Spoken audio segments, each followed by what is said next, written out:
오늘 사연은 마음이 참 먹먹한 사연입니다. 총참모부의 고위 간부 출신인 리혁준 씨의 사연인데요. 혁준 씨는 비극적이고 절망적인 북한 군대의 현실을 뼈저리게 느끼고 동료 7명과 함께 탈북을 시도했다고 합니다. 북한에서 인정을 받고 잘 살던 혁준 씨였지만 탈북 이후 국정원에서 북한은 지옥이라고 하면서 김여정과 김정은을 떠올리기만 하면 그들은 악마라고 소리치며 벌벌 떨었다고 합니다. 혁준 씨에게 도대체 무슨 일이 있었던 것인지 사연 바로 들어보겠습니다. 안녕하세요. 저는 리혁준입니다. 가난한 집안 출신이었지만 타고난 두뇌와 능력으로 빠르게 승진해 총참모부의 고위층 간부가 되었어요. 부모님과 동생에게 좋은 생활을 안겨주겠다는 일념 하에 하루하루 열심히 살아갔습니다. 군율을 엄격히 지키면서도 부하들을 잘 다독이는 저는 상관들에게도 인정받는 인물이었어요. 어느 날 전승절을 맞아 사상 최대 규모의 열병식과 군사 퍼레이드를 준비하라는 명령이 하달됐습니다. 제 부대가 행사의 중심 역할을 맡게 되었어요. 한여름 폭염 속에서 몇 주 동안 하루 16시간 이상의 고강도 훈련이 이어졌습니다. 그런데 부대 상황이 너무 열악했습니다. 식량 배급은 오히려 줄어 하루 2끼로 제한되었고 그마저도 열량이 낮은 강냉이밥과 소금에 절인 무 몇 조각이 전부였어요. 배를 움켜쥐며 훈련장으로 향하는 부하들을 볼 때마다 가슴속에서 뜨거운 것이 올라왔습니다. 분노였어요. 이게 말이 되나? 속으로 끓어오르는 화를 참느라 이를 꽉 물었습니다. 주먹을 불끈 쥐었다 폈다를 반복하며 감정을 억눌렀어요. 조국을 위해 목숨 바쳐 싸우겠다는 이들에게 제대로 된 끼니 하나 주지 않는 현실이 믿기지 않았습니다. 때로는 밤중에 홀로 일어나 벽을 치며 울분을 토해냈어요. 입술을 깨물어 피가 날 정도로 참았지만 그래도 분노는 가라앉지 않았습니다. 하지만 누구에게도 이 감정을 드러낼 수 없었어요. 그저 마음속으로 끓어오르는 분노를 사귀며 하루하루를 버텨나갔습니다. 부하들의 영양실조와 탈진이 걱정됐어요. 하지만 상부의 압박에 어쩔 수 없이 훈련을 강행해야 했습니다. 매일 아침 일찍 일어나 부대를 둘러보며 부하들의 상태를 점검했어요. 피곤해 지친 얼굴들을 보며 마음이 아팠지만 격려의 말 한마디라도 건네려 노력했습니다. 조금만 더 힘내라. 우리가 하는 일이 조국을 위해 얼마나 중요한지 알지? 그렇게 말하면서도 제 마음 한구석에는 의문이 들었어요. 정말 이렇게까지 해야 하는 걸까? 하지만 그런 생각은 빨리 떨쳐냈습니다. 의심은 곧 배신이라고 배웠으니까요. 훈련이 계속될수록 부하들의 상태는 악화일로를 걸었어요. 열사병으로 쓰러지는 병사들이 늘어났고 영양실조로 인한 면역력 저하로 감기와 폐렴이 돌았습니다.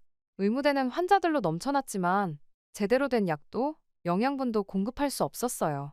어느 날 훈련 중 한 병사가 갑자기 쓰러졌습니다. 즉시 달려가 보니 의식을 잃은 상태였어요. 열사병이 의심됐습니다. 당장 의무대로 보내려 했지만 상부에서는 훈련 일정에 차질이 생길까 우려에 거부했어요. 약한 놈은 도태되는 법이다. 계속 훈련하라. 차가운 목소리가 무전기를 통해 들려왔습니다. 저는 망설였어요. 하지만 명령을 어길 수는 없었죠. 결국 그 병사는 제대로 된 치료도 받지 못한 채 사망했습니다.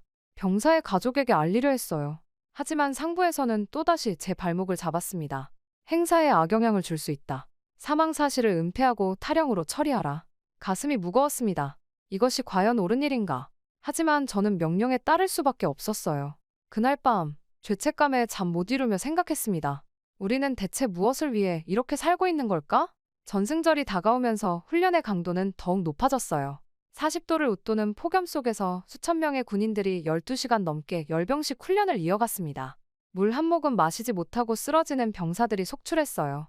저는 관람대 아래에서 부대를 지휘하고 있었습니다.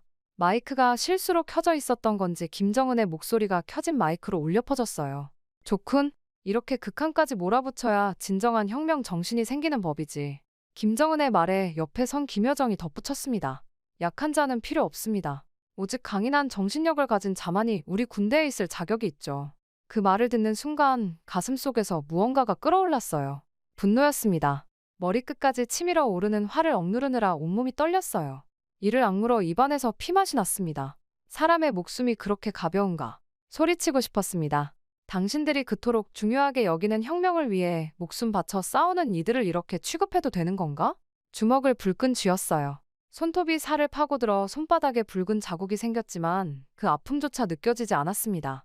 눈앞이 붉게 물들었어요.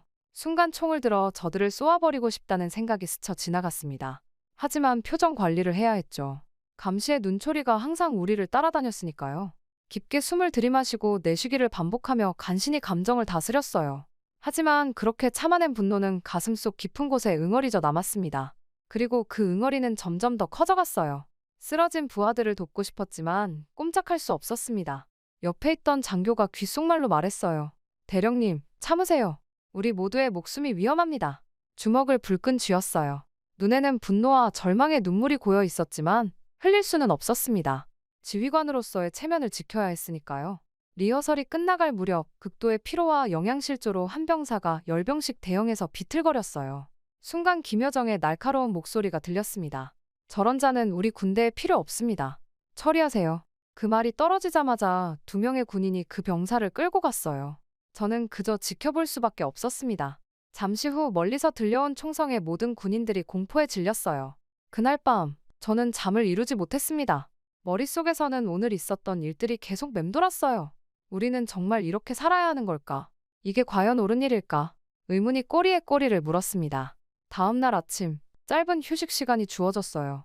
저는 믿을 만한 부하들과 은밀히 대화를 나눴습니다. 남한 비무장지대가 불과 몇 시간 거리에 있대. 한 부하가 조심스럽게 말했어요. 우리는 서로를 바라보며 무언가를 결심한 듯 했습니다. 어제 하루 동안 몇 명이나 죽었는지 아나? 다른 부하가 물었어요. 숫자를 들으니 가슴이 먹먹해졌습니다. 우리는 이제 사람 취급도 받지 못하고 있어. 제 입에서 나온 말이었습니다. 잠시 침묵이 흘렀어요.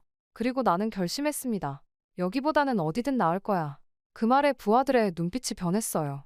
두려움과 기대, 그리고 결의가 섞인 눈빛이었습니다. 오늘 밤이다. 짧게 말했어요. 더 이상의 설명은 필요 없었습니다. 우리는 서로를 바라보며 고개를 끄덕였어요. 이제 돌이킬 수 없는 강을 건너기로 한 거죠. 그날 하루 종일 저는 평소와 다름없이 행동했습니다. 하지만 마음속으로는 탈출 계획을 세웠어요. 어떤 루트로 갈지, 필요한 물품은 무엇인지, 누구를 데리고 갈지, 모든 것을 꼼꼼히 계산했습니다. 밤이 되자 우리는 하나둘 모여들었어요. 총 15명, 믿을 수 있는 동료들이었습니다. 저는 그들에게 마지막으로 물었어요. 정말 갈 거야? 잡히면 죽는다. 모두가 고개를 끄덕였습니다. 더 이상 망설일 이유가 없었어요. 우리는 조용히 부대를 빠져나왔습니다. 밤의 어둠 속으로 발걸음을 옮기면서 가슴이 뛰었어요. 두려움과 기대, 그리고 죄책감이 뒤섞였습니다. 하지만 이제 돌이킬 수는 없었어요. 어둠 속을 조심스레 걸어갔어요. 숨소리조차 죽이며 한 걸음 한 걸음 내디뎠습니다. 우리 일행 15명은 서로의 등을 의지한 채 전진했어요. 최전방 지휘관으로서 이 지역의 지리를 누구보다 잘 알았기에 저는 앞장서서 길을 안내했습니다. 갑자기 멀리서 사이렌 소리가 들렸어요. 우리의 탈출이 발각된 거죠. 심장이 터질 듯이 뛰었습니다. 뛰어. 최대한 빨리. 소리쳤어요. 우리는 죽을 힘을 다해 달렸습니다. 어둠 속에서 나뭇가지에 긁히고 돌부리에 걸려 넘어지기를 반복했지만 멈출 수는 없었어요. 뒤에서 추격하는 발소리와 개 짖는 소리가 들렸습니다. 점점 가까워지고 있었어요. 숨이 턱까지 차올랐지만 멈출 수는 없었습니다. 리대령, 먼저 가세요. 한 부하가 소리쳤어요. 하지만 저는 고개를 저었습니다. 안 돼. 다 같이 간다. 그때였어요. 뒤에서 총성이 울렸습니다. 우리 중 한 명이 비명을 지르며 쓰러졌어요. 가요. 어서. 쓰러진 동료가 소리쳤습니다. 눈물이 났어요. 하지만 발걸음을 멈출 수 없었죠. 우리는 계속 달렸습니다. 강이 보였어요. 비무장지대까지 얼마 남지 않았다는 뜻이었죠. 하지만 동시에 가장 위험한 구간이기도 했습니다. 물살이 새. 조심해. 소리치며 강물에 뛰어들었어요. 차가운 물이 온몸을 덮쳤습니다. 숨이 막힐 것 같았어요. 하지만 포기할 수 없었죠. 강을 건너는 동안 또 2명의 동료를 잃었습니다. 물살에 휩쓸려 간 거예요. 그들의 비명소리가 아직도 귓가에 맴돕니다. 남은 우리는 잠시 숨을 고르며 서로를 바라봤어요. 눈빛만으로도 서로의 마음을 읽을 수 있었죠. 분노와 슬픔, 그리고 두려움이 뒤섞인 복잡한 감정이었습니다. 왜 이렇게 되어버린 걸까? 한 동료가 떨리는 목소리로 말했어요. 저는 주먹을 불끈 쥐었습니다. 눈에서는 뜨거운 것이 흘러내렸어요. 우리가 잘못한 게 뭐야? 조국을 위해 목숨 바쳐 충성하겠다던 우리를 이렇게 취급해도 되는 거야? 목소리가 울컥 올라왔습니다. 분노와 슬픔이 뒤섞여 가슴이 찢어질 것 같았어요. 동료들의 얼굴에도 같은 감정이 어렸습니다. 그들은 우리를 개 취급했어. 인간 취급은커녕 그저 도구로만 봤다고 이를 악물며 말했어요. 주먹으로 바닥을 내리쳤습니다. 아픔도 느껴지지 않았어요.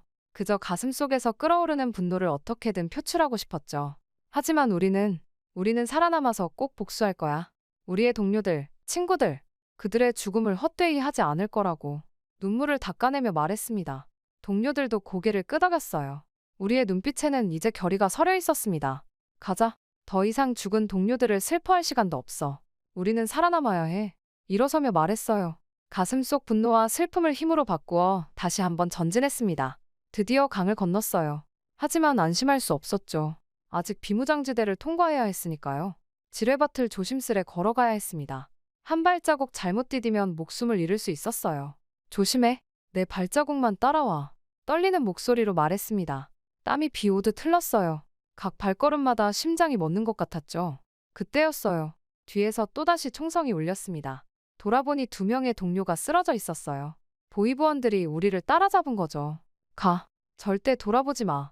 소리쳤어요. 눈물이 눈앞을 가렸지만 앞만 보고 달렸습니다. 동료들의 희생을 헛되이 할 순 없었으니까요. 마지막 철조망이 보였어요. 저 너머가 자유의 땅이었죠. 하지만 그 사이에는 수많은 지뢰가 묻혀 있었습니다. 조금만 더 힘내. 거의 다 왔어. 남은 동료들을 독려했어요. 우리는 서로를 부축하며 한 걸음 한 걸음 전진했습니다. 철조망 앞에 섰어요. 이제 마지막 관문이었죠. 준비해온 철사 절단기로 조심스레 철조망을 잘랐습니다. 손이 떨려 몇 번이나 놓칠 뻔했어요. 어서, 지금이야. 구멍이 났어요. 우리는 필사적으로 그 작은 구멍을 통과했습니다. 옷이 찢어지고 살갗이 베었지만 아무도 신경 쓰지 않았어요.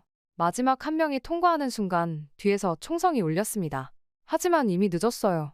우리는 철조망을 넘어 자유의 땅을 밟은 거였죠. 우린 해냈어. 숨을 몰아쉬며 말했습니다. 믿기지 않았어요. 우리는 서로를 부둥켜 안고 울었습니다. 기쁨과 슬픔, 안도와 후회가 뒤섞인 복잡한 감정이었죠. 멀리서 남한 군인들이 달려오는 게 보였어요. 이제 정말 끝난 거구나. 그 순간 모든 힘이 빠져나가는 것 같았습니다. 그대로 쓰러져 의식을 잃었어요. 눈을 떴을 때 낯선 천장이 보였어요. 병원이었습니다. 몸 곳곳이 아팠지만 살았다는 안도감이 먼저 밀려왔어요. 정신이 드십니까? 옆에 있던 의사가 물었습니다. 고개를 끄덕였어요. 목이 말랐습니다. 물, 간신히 말했어요. 의사가 물을 건네주었습니다. 물을 마시고 나니 정신이 좀 들었어요. 동료들은요? 떨리는 목소리로 물었습니다. 8명이 무사히 넘어왔습니다. 모두 치료 중이에요. 안도의 한숨을 내쉬었어요. 15명 중 8명, 7명의 동료를 잃었다는 생각에 가슴이 아팠습니다. 하지만 지금은 살아남은 이들을 위해 강해져야 했어요. 며칠 후 국정원 요원들이 찾아왔습니다. 긴 조사가 시작됐어요. 왜 탈북했는지, 북한의 상황은 어떤지, 군사 기밀은 무엇인지 끝없는 질문이 이어졌습니다. 왜 탈북하셨습니까? 한 요원이 물었어요. 저는 잠시 생각에 잠겼습니다. 그리고 조용히 대답했어요. 사람답게 살고 싶었습니다. 요원은 아무 말 없이 고개를 끄덕였어요. 제 대답에 무언가를 이해한 듯 했습니다. 조사가 끝나고 우리는 하나원으로 보내졌어요. 남한 사회 적응 교육을 받기 위해서였죠. 처음엔 모든 게 낯설고 어색했습니다. 자유롭게 말하고 행동하는 것조차 어려웠어요. 리혁준 씨, 이제 자유예요. 하고 싶은 말 다 해도 됩니다. 선생님이 말씀하셨어요. 그 말을 듣는 순간 눈물이 왈칵 쏟아졌습니다.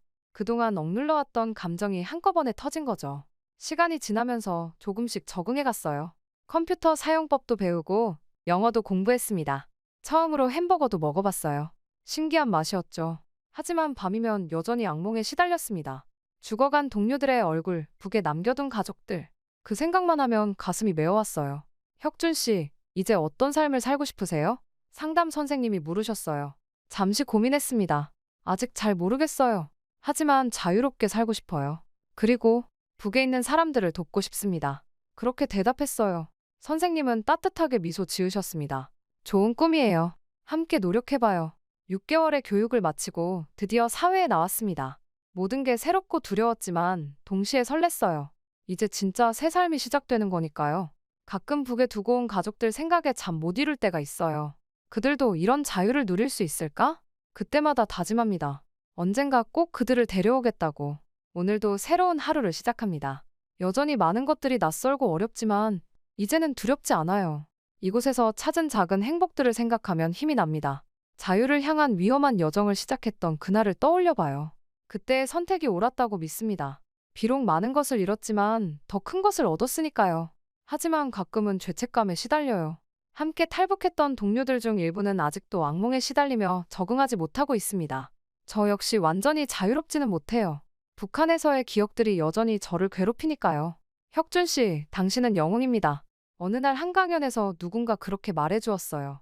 하지만 저는 영웅이 아닙니다. 그저 살고 싶었을 뿐이에요. 인간다운 삶을 살고 싶었을 뿐입니다. 이제 저는 새로운 꿈을 꿉니다. 언젠가 통일된 조국에서 모든 이들이 자유롭게 살 수 있기를, 그날까지 열심히 살아가려 해요. 그것이 제가 이 자유를 누릴 자격이 있음을 증명하는 길이라고 믿습니다. 가끔 TV에서 북한 소식을 들을 때면 가슴이 아파요. 아직도 그곳에 남아있는 수많은 사람들을 생각하면 눈물이 납니다. 하지만 동시에 희망도 느껴요. 언젠가 그들도 자유를 맛볼 수 있을 거라고 믿기 때문입니다. 리혁준 씨, 오늘은 무슨 일 하세요? 이제는 익숙해진 질문이에요. 저는 미소 지으며 대답합니다. 오늘은 탈북 청소년들을 위한 멘토링 프로그램에 참여합니다. 그들이 이곳에서 잘 적응할 수 있도록 돕고 싶어요. 이렇게 하루하루 살아가면서 저는 조금씩 변화하고 있어요. 북한에 있을 때 저와는 많이 달라졌죠. 하지만 그때의 기억과 경험들은 여전히 제 일부입니다. 그것들이 있었기에 지금의 제가 있다고 생각해요. 언젠가 꼭 돌아갈 거예요. 자유로운 북한으로. 이것이 제 새로운 꿈입니다. 그날이 올 때까지 저는 이곳에서 열심히 살아갈 거예요. 자유의 소중함을 깨닫고 그것을 지키기 위해 노력하면서요. 가끔씩 도망치지 못한 동료들이 생각이 나곤 합니다. 동료들을 생각하면 마음이 먹먹해지기도 해요. 그럴수록 저는 제가 가지게 된 자유를 통해 북한의 실상을 알리기로 했습니다.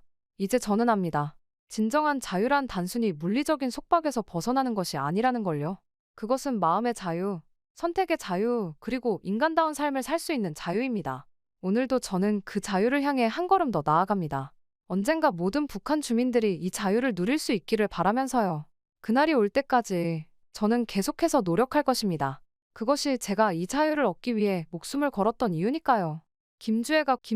김주애가 공식 석상에 등장할 때마다 엄청난 화제가 쏠리는 요즘인데요. 북한에서는 김주애의 존재뿐 아니라 김주애의 스타일링 역시 화제라고 합니다. 긴 웨이브 그리고 수탉머리가 특권의 상징과도 같은 것이라는데요. 왜 김여정은 백두혈통인데도 이런 헤어스타일을 할 수 없는지 궁금하지 않으신가요? 스타일링 하나로도 북한의 권력이 어디로 쏠려 있는지 확인할 수 있는 오늘의 사연 바로 시작하겠습니다. 안녕하세요. 제 이름은 박소희입니다. 저는 평양에서 태어나 자랐고요. 어릴 때부터 머리 만지는 걸 좋아했어요. 그래서 고등중학교를 졸업하고 기능공학교에 들어갔습니다. 북한에서 미용사는 그래도 밥 굶어 죽을 일이 없는 꽤 괜찮은 직업이거든요. 재능이 좀 있었는지 미용사 시험도 한 번에 통과했고 저는 차근차근 제 미용사 자격의 급수를 높여가며 하루하루 행복하게 살고 있었습니다. 그렇게 열심히 일하다 보니 평양에서 꽤 잘 나가는 미용사들 중 한 명이 되었습니다. 유행하는 스타일을 따라잡기 위해 중국까지 왔다 갔다 하며 미용 기술을 배워오며 열과 성을 다해 일했는데요. 전 이렇게 열심히 산 대가로 엄청난 일을 겪게 되었습니다. 어느 날 보이부에서 절 찾아온 거예요. 겁에 질려 벌벌 떠는 제게 보이부 요원이 말했습니다. 박소희 동무, 영광스러운 임무를 맡게 되었소. 김여정 제1부부장 동지의 전담 미용사로 발탁되었소. 그 말을 들었을 때 제 심장이 얼마나 뛰던지. 북한에서 가장 권력 있는 여성이자 위대한 수령님의 혈통을 이어받은 분 아니겠어요? 제가 그분의 머리를 만진다니 꿈만 같았습니다. 매일 아침 김여정이 일정을 시작하기 전 자택에 들러 머리를 만져주면 되는 것이 제 일이라고 했습니다. 정말 잘하고 싶었어요. 출세길이 열렸구나 싶었으니까요. 첫 출근 날, 저는 떨리는 마음을 안고 김여정 동지의 관저로 향했습니다. 경비가 삼엄했죠. 신분증 검사를 몇 번이나 받았는지 모릅니다. 마침내 그분을 뵙게 되었을 때 저는 숨을 쉴 수가 없었어요. 그분은 TV에서 보던 것보다 훨씬 인상이 부드러워 보였습니다. 그리고 꽤 저를 편안하게 대해주셨어요.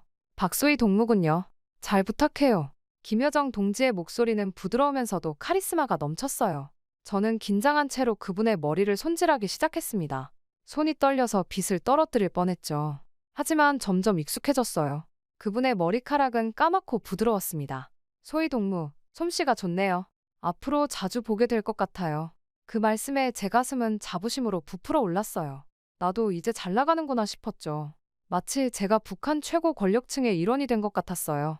매일 아침 5시에 일어나 김여정의 관저로 향했습니다. 그분의 일정에 맞춰 머리를 손질해드려야 하다 보니 때로는 새벽부터 밤늦게까지 대기하기도 했죠. 힘들었지만 전혀 불평할 생각이 들지 않았어요. 오히려 감사했습니다. 내가 이렇게 중요한 일을 하고 있다니. 동네 사람들의 시선도 달라졌어요. 전에는 그저 평범한 미용사였는데 이제는 모두가 저를 부러워하는 눈치였죠. 소희동무 김여정 부부장님은 어떠신가요? 하고 물어보는 사람도 있었어요. 물론 저는 아무것도 말해줄 수 없었지만 그들의 호기심 어린 눈빛을 받는 게 은근히 즐거웠어요. 김여정의 머리를 손질하면서 저는 북한의 정세에 대해서도 조금씩 알게 되었습니다. 그분은 가끔 전화를 받으셨는데 그때마다 중요한 결정을 내리시는 것 같았어요. 그렇게 하세요. 최고령도자 동지께서도 그렇게 원하실 거예요. 이런 말씀을 하실 때면 저는 가슴이 두근거렸죠. 내가 지금 역사의 한 장면을 목격하고 있구나 하는 생각이 들었거든요. 하지만 동시에 두려움도 있었어요. 잘못하면 어떡하지? 실수라도 하면 어떻게 될까? 그런 생각에 밤잠을 설치기도 했습니다. 그래서 더욱 열심히 일했어요. 김여정 동지의 머리 스타일 하나하나를 연구하고 새로운 스타일을 제안하기도 했죠. 김여정이 제 제안을 받아들일 때마다 저는 하늘을 날 것 같은 기분이었어요. 김여정은 대부분 제 의견을 따라줬고 별달리 요구하는 바가 없었는데요. 어느 날 제게 특별한 요구를 해왔습니다. 동무, 내일 중요한 행사가 있어요. 특별히 신경 써서 머리를 해주세요. 저는 밤새 준비했습니다. 가장 좋은 제품들을 골라놓고 머릿속으로 수십 번이나 연습했어요. 다음 날 아침, 저는 떨리는 마음으로 김여정의 머리를 손질했습니다. 와, 정말 멋지네요, 소희 동무. 오늘 행사에서 내가 제일 빛날 것 같아요. 그 말씀에 저는 눈물이 날 것 같았어요. 제 인생에서 가장 자랑스러운 순간이었습니다. 그날 TV에서 김여정의 모습을 보면서 저는 가슴이 벅차올랐어요. 저기 빛나는 그분의 머리를 내가 손질했다니. 지금 생각해보면 황당한데 전 그때 잠깐 저 김씨 일가의 일원이라도 된 듯한 착각에 빠져 있었던 것 같습니다. 김여정이 곧 나처럼 느껴지는 그런 착각이요. 곧 닥칠 일도 모른 채 그때의 저는 그저 행복했습니다. 북한에서 가장 성공한 미용사라는 생각에 들떠 있었죠. 처음은 그냥 새로운 환경이 가져다준 변화에 적응하기 바빴고 내가 모나된 듯한 느낌으로 사느라 별 생각이 없었는데요. 시간이 지나면서 점차 뭔가 이상하다는 걸 느끼기 시작했습니다. 한 2년 전인가 3년 전부터 김여정 부부장님의 일정이 점점 줄어들더라고요. 예전에는 새벽부터 밤늦게까지 바쁘셨는데 어느 순간부터 한가해지기 시작했어요. 처음엔 휴식을 취하시나 보다 생각했죠. 하지만 그게 아니었어요. 어느 날 저는 TV에서 중요한 행사를 보고 있었습니다. 최고령도자 동지께서 참석하신 행사였죠. 그런데 이상한 점을 발견했어요. 김여정 부부장님이 보이지 않는 거예요. 아니, 정확히 말하면 보였는데 아주 뒤쪽에 서 계셨어요. 전에는 항상 최고령도자 동지 옆에 계셨는데 말이에요. 심지어 현송월보다도 한참 뒤에 있는 걸 보고 좀 당황스러웠습니다. 이상하다. 저도 모르게 중얼거렸죠. 그때부터였어요. 제가 변화를 감지하기 시작한 게 공식 행사에서 김여정 부부장님의 모습을 찾는 게 제 습관이 되었어요. 그런데 갈수록 그분을 찾기가 힘들어졌어요. 점점 더 뒤로 더 구석으로 밀려나고 계셨거든요. 김여정 부부장님의 표정도 달라졌어요. 예전에 자신감 넘치는 모습은 온데간데없고 점점 어두워지셨죠.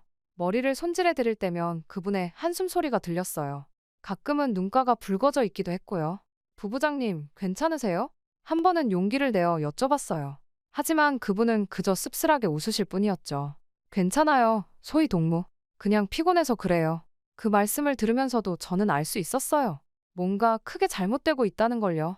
하지만 더 이상 묻지 못했어요. 북한의 엄격한 위계 질서를 잘 알고 있었거든요. 내 위치에서 감히 그런 걸 물어볼 수는 없었죠. 그러던 어느 날이었어요. TV에서 놀라운 장면을 보게 되었죠. 최고령도자 동지 옆에 어린 소녀가 서 있었어요. 처음 보는 얼굴이었죠. 저 아이가 누구지? 궁금증을 참지 못하고 옆 사람에게 물어봤어요. 그러자 그 사람이 놀란 눈으로 저를 쳐다보더라고요. 김주애님을 모르세요? 최고령도자 동지의 딸이에요. 김주애. 그 이름을 처음 들었을 때 왠지 모를 불안감이 엄습했어요. 그리고 그 불안감은 곧 현실이 되었죠. 그 후로 김주애의 모습이 자주 보이기 시작했어요. 그런데 더 놀라운 건 그녀의 머리 스타일이었어요. 수탉머리라고 하던가요? 긴 머리카락을 반만 묶어 올리고 나머지는 풀어내린 스타일이었죠. 북한에서는 절대 해서는 안 되는 스타일이었어요. 저런 머리도 해도 되나? 의아함이 들었지만 곧 웃음이 터졌습니다. 당연히 되겠죠. 최고령도자 동지의 딸인데. 그리고 그 머리 모양은 순식간에 평양의 젊은이들 사이에서 유행이 되었어요. 하지만 그 땅에서 그 수탉머리를 금지했다는 소문이 돌았죠. 백두혈통만이 그런 머리 모양을 할 수 있다. 는 거였어요. 다른 인민들은 저런 남조선 문화에 물든 괴뢰들의 머리 모양을 하지 말라고요. 그래도 사람들은 찾아와서 나도 리설주와 김주애처럼 물결머리를 해달라, 수탉머리를 해달라 요구가 많았습니다. 돈을 벌려면 그 머리 모양을 해줄 수밖에 없었어요. 어차피 먹고 살자고 하는 일이라 몰래 해주고 돈을 받았죠. 그러면서 조금 고민되는 부분이 있었습니다. 매일 아침 김여정 부부장님의 머리를 손질하면서 이 변화에 대해, 이런 인민들의 유행에 대해 말을 해야 하나? 아니면 모르는 척해야 할까? 하는 것이었는데요. 어느 순간부터 김여정은 말이 없고 늘 슬퍼 보였기 때문에 입을 다물었습니다. 제 주제에 괜히 입을 놀렸다가는 좋은 꼴 보기가 어려울 테니까요. 어느 날 김여정 부부장님께서 먼저 입을 여셨어요. 소희동무, 내일 중요한 일정이 있는데 나 좀 달라 보이고 싶어요. 새로운 머리 모양은 없을까요? 그 말씀에 저는 순간 망설였어요. 그때 제 머릿속에 김주애의 수탉머리가 떠올랐죠. 하지만 그걸 제안해도 될까? 잠시 고민하다가 저는 조심스럽게 말씀드렸어요. 부부장님, 요즘 젊은이들 사이에서 유행하는 머리 모양이 있는데 한번 시도해 보시는 건 어떨까요? 김여정 부부장님의 눈이 반짝였어요. 그 순간만큼은 예전에 자신감 넘치는 모습으로 돌아오신 것 같았죠. 그래요? 어떤 머리 모양인데요? 저는 김주애의 이름은 언급하지 않은 채 수탉머리 스타일을 설명해 드렸어요. 김여정 부부장님은 잠시 생각에 잠기더니 고개를 끄덕이셨죠. 그래요, 한번 해봐요. 그렇게 저는 김여정 부부장님의 머리를 수탉머리로 손질하기로 했습니다. 저는 물결 모양을 내는 기계도 챙기고 반짝이는 머리핀도 새로 구입해요. 그리고 일정이 있는 날 아침, 저는 평소보다 더 일찍 일어났어요. 김여정 부부장님의 새로운 헤어스타일은 다른 때보다 시간이 좀 더 걸리니 더 일찍 움직였어야 하거든요. 거울 앞에 앉아 계신 부부장님을 보며 긴장된 마음을 진정시켰죠. 부부장님, 준비되셨나요? 그분은 고개를 끄덕이셨어요. 눈빛에서 기대감이 느껴졌죠. 저는 조심스럽게 그분의 머리카락을 만지기 시작했어요. 수탉머리 스타일을 완벽하게 재현하기 위해 최선을 다했습니다. 어떠세요, 부부장님? 마침내 작업을 마치고 거울을 건네드렸어요. 김여정 부부장님은 한동안 말없이 자신의 모습을 바라보셨죠. 그러다 천천히 미소를 지으셨어요. 정말 멋지네요, 소희동무. 이런 변화가 필요했던 것 같아요.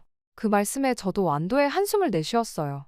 부부장님이 만족하시는 것 같아 정말 다행이었죠. 하지만 그때는 몰랐어요. 이 작은 변화가 얼마나 큰 파장을 일으킬지. 그날 오후, 저는 평소처럼 미용실에서 일하고 있었어요. 그런데 갑자기 경비원들이 들이닥쳤죠. 박소희 동무, 즉시 저희와 함께 가주셔야겠습니다. 저는 영문도 모른 채 그들을 따라갔어요. 김여정 부부장님의 관저로 향하는 길에서 불안감이 점점 커졌죠. 도대체 무슨 일이 있었던 걸까요? 관저에 도착하자마자 저는 충격적인 광경을 목격했어요. 김여정 부부장님이 울부짖으며 물건들을 던지고 계셨거든요. 그분의 눈은 붉게 충혈되어 있었고 뺨은 눈물로 범벅이 되어 있었죠. 부부장님? 제 목소리가 떨리는 걸 느꼈어요. 김여정 부부장님의 눈이 제게 꽂혔죠. 그 눈빛에서 광기가 느껴졌어요. 순식간이었어요. 부부장님이 맹수처럼 달려들어 제 머리채를 움켜쥐었죠. 날카로운 손톱이 두피를 파고드는 게 느껴졌어요. 아픔보다는 공포가 먼저 밀려왔죠. 이 배신자야. 부부장님의 고함 소리에 귀가 멍멍해졌어요. 얼굴이 너무 가까워서 그분의 거친 숨결이 느껴졌죠. 술 냄새. 평소에 품이 있던 모습은 온데간데 없었어요. 너도 김주의 편이었어. 나를 조롱하려고 이런 머리를 해준 거야? 소나귀 힘이 더 세졌어요. 머리카락이 뿌리째 뽑히는 것 같았죠. 눈물이 왈칵 쏟아졌어요. 아파요, 부부장님. 제발. 벗어나려고 몸부림쳤지만 소용없었어요. 부부장님의 힘이 너무 강했거든요. 그분의 눈에서도 눈물이 흘러내리고 있었어요. 분노와 슬픔이 뒤섞인 눈물이었죠. 부부장님, 제발 진정하세요. 무슨 일이신지. 말을 잇지 못했어요. 부부장님의 다른 손이 제 뺨을 후려쳤거든요. 닥쳐. 내가 무슨 일인지 모를 리가 없잖아. 부부장님의 목소리가 갈라졌어요. 울부짖는 것 같았죠. 내가 이런 머리를 해줬기 때문에. 내가 말끝이 흐느낌으로 바뀌었어요. 부부장님의 어깨가 떨리기 시작했죠. 그제서야 저는 뭔가 심각한 일이 벌어졌다는 걸 깨달았어요. 부부장님, 정말 죄송합니다. 전 단지 부부장님을 위해 최선을 다했을 뿐이에요.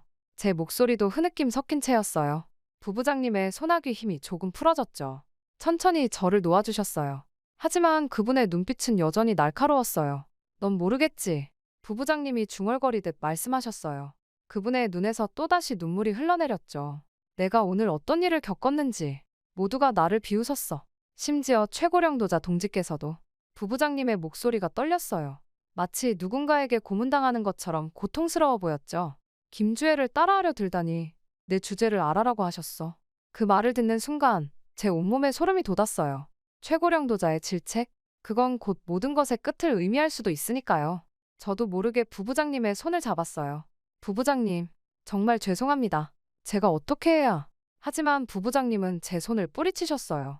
그분의 눈에서 모든 감정이 사라졌죠. 마치 죽은 사람의 눈 같았어요. 이제 와서 뭘 어쩌겠다고. 넌 이제 썩 꺼져. 다시는 내 앞에 나타나지 마. 그 말을 끝으로 부부장님은 휘청거리며 방을 나가셨어요.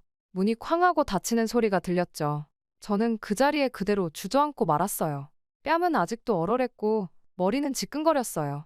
하지만 그보다 더 아픈 건 가슴이었죠. 죄책감, 두려움, 절망, 모든 감정이 한꺼번에 밀려왔어요. 내가 무슨 짓을 한 거지? 머릿속이 하얘졌어요. 이제 제 앞에 어떤 운명이 기다리고 있을까요? 이게 정말 나의 끝인 걸까요? 방 안에 혼자 남은 채 저는 끝없이 눈물을 흘렸어요.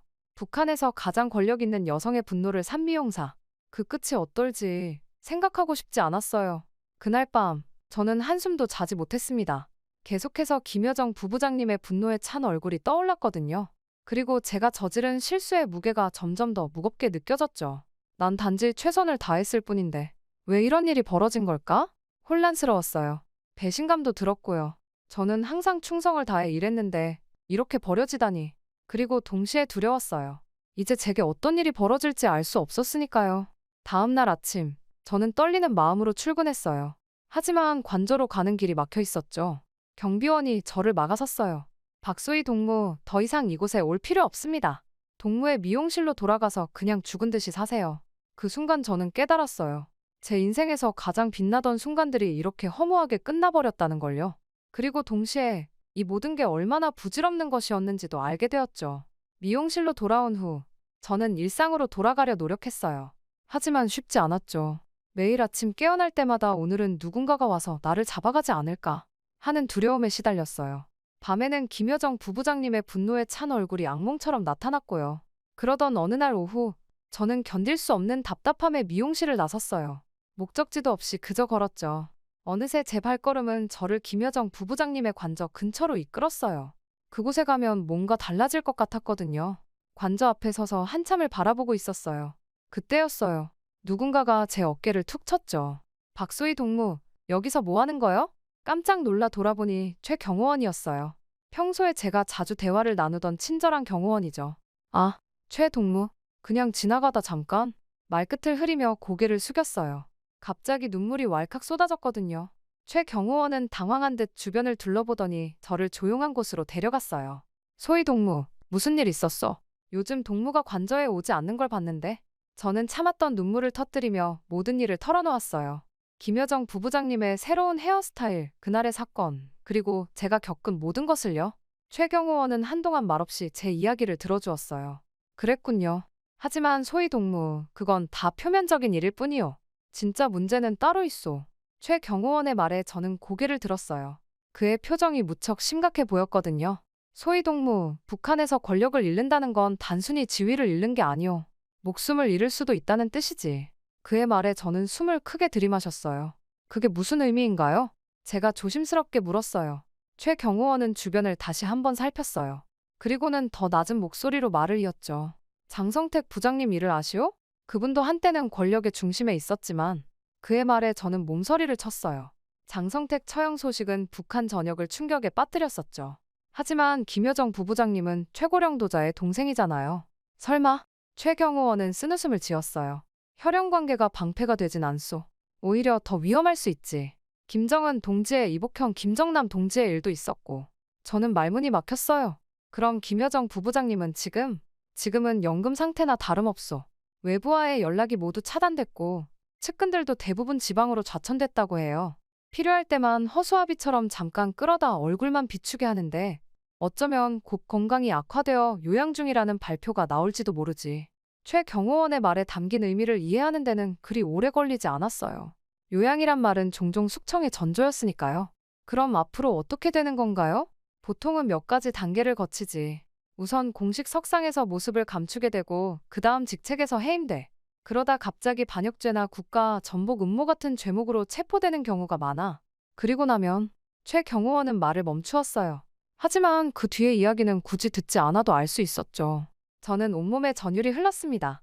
하지만 김여정 부부장님의 경우는 조금 다를 수 있어. 국제적인 이목이 집중돼 있으니까 아마도 조용히 사라지게 될 거요. 해외 언론에는 은퇴했다거나 병으로 사망했다고 발표하겠지. 최 경호원의 말을 들으며 저는 북한의 권력 구조가 얼마나 무자비한지 다시 한번 깨달았어요. 그리고 동시에 제가 얼마나 위험한 곳에 있는지도 말이죠. 우리는 괜찮을까요? 제 질문에 최 경호원은 긴 침묵 끝에 입을 열었어요. 선택해야 할 때요, 소위 동무. 이대로 남아 언제 올지 모르는 위험을 기다릴 것인지, 아니면 최 경호원은 잠시 침묵했다가 조심스럽게 말을 이었어요. 솔직히 말하면 소위 동무도 위험할 수 있어. 김여정 부부장님이 날아가는 순간 부부장님과 가까웠던 사람들은 모두 숙청의 대상이 될 수 있으니까. 그 말에 저는 온몸에 식은땀이 났어요. 제가 위험하다고요? 그럼 저는 어떻게 해야? 최 경호원은 주위를 다시 한번 살폈어요. 그리고는 제 귀에 속삭였죠. 떠나는 것을 고려해 보시오. 이곳을 떠나는 거요. 처음에는 그 말의 의미를 이해하지 못했어요. 하지만 곧 깨달았죠. 그가 말하는 떠난다는 것이 무엇을 의미하는지를. 설마 탈북을 말씀하시는 건가요? 그는 고개를 끄덕였어요. 저는 그 자리에서 얼어붙었죠. 탈북이라니. 한 번도 생각해 본 적 없는 일이었어요. 하지만 지금의 상황에서 그것만이 유일한 탈출구일지도 모른다는 생각이 들었죠. 하지만 어떻게? 저 혼자서는. 걱정 마시오. 내가 도와주겠소. 더는 이곳에 있을 수 없을 것 같소. 최 경호원의 눈에서 결의가 보였어요. 저는 그제서야 알았죠. 그도 저와 같은 공포와 불안 속에서 살아왔다는 것을. 그날 밤, 저는 또 한 번 잠 못 이루는 밤을 보냈어요. 하지만 이번에는 두려움 때문만은 아니었죠. 제 인생에서 가장 큰 결정을 앞두고 있다는 긴장감 때문이었어요. 탈북, 그 위험하고 불확실한 길을 걸어야 할지, 아니면 이대로 언제 닥칠지 모르는 위험 속에서 살아야 할지. 창밖으로 보이는 평양의 밤거리를 바라보며 생각했어요. 이곳에서의 모든 기억들, 행복했던 순간들, 그리고 최근의 고통스러운 경험들까지. 과연 나는 이 모든 것을 뒤로하고 새로운 삶을 시작할 수 있을까? 그 질문에 대한 답을 찾기까지는 아직 시간이 더 필요했어요. 하지만 한 가지는 확실했죠. 더는 예전으로 돌아갈 수 없다는 것. 며칠 동안 잠을 설치며 고민했어요. 탈북. 그 단어는 제게 너무나 무겁고 두려운 것이었죠. 하지만 이대로 있다가는 언제 잡혀갈지 모르는 상황. 결국 저는 결심을 굳혔어요. 최 경호원과 만나기로 한 날, 저는 떨리는 마음을 안고 약속 장소로 향했어요. 그는 이미 와서 기다리고 있었죠. 결심은 섰소. 소위 동무? 저는 고개를 끄덕였어요. 목소리가 떨리지 않게 하려 애쓰며 말했죠. 네, 가기로 했어요. 언제? 어떻게 가나요? 최 경호원은 주변을 살피며 낮은 목소리로 설명해 주었어요. 일주일 후 밤에 두만강을 건너 중국으로 넘어간다는 거였죠. 그곳에서 한국행 중개인을 만나 도움을 받을 거라고요. 준비할 건 많지 않소. 옷 몇 벌과 간단한 식량, 그리고 무엇보다 용기요. 그의 말에 저는 쓴웃음을 지었어요. 용기라. 지금 제게 가장 부족한 게 바로 그거였으니까요. 일주일 동안 저는 평소와 다름없이 행동하려 애썼어요. 하지만 마음속으로는 계속 두려움과 싸워야 했죠. 과연 성공할 수 있을까? 잡히면 어떻게 될까? 가족들은 어떻게 될까? 드디어 떠나는 날이 왔어요. 저는 마지막으로 집을 둘러보았죠. 부모님 사진 앞에서 눈물을 흘렸어요. 엄마, 아빠, 미안해요. 하지만 꼭 살아서 돌아올게요. 밤이 되자 최 경호원이 약속한 장소로 저를 데리러 왔어요. 우리는 말없이 걸었죠. 두만강에 도착하자 그는 주변을 살폈어요. 자, 이제 곧 건널 거요. 준비됐어. 저는 고개를 끄덕였어요. 하지만 사실 전혀 준비되지 않았죠. 강을 보니 다리가 후들거렸어요. 소위 동무, 겁먹지 말아요. 내가 있잖소. 최 경호원의 말에 조금은 안심이 됐어요. 우리는 조용히 강에 들어섰죠. 물은 차가웠어요. 마치 얼음장 같았죠. 강 중간쯤 왔을 때였어요. 갑자기 멀리서 소리가 들렸어요. 누구냐? 거기서. 순간 온몸이 얼어붙는 것 같았어요. 최 경호원이 제 손을 잡았죠. 뛰시오. 빨리. 우리는 필사적으로 헤엄쳤어요. 뒤에서는 총소리가 들렸죠. 물속에서 뭔가가 철썩거리는 소리? 아마도 총알이 물에 맞는 소리였을 거예요.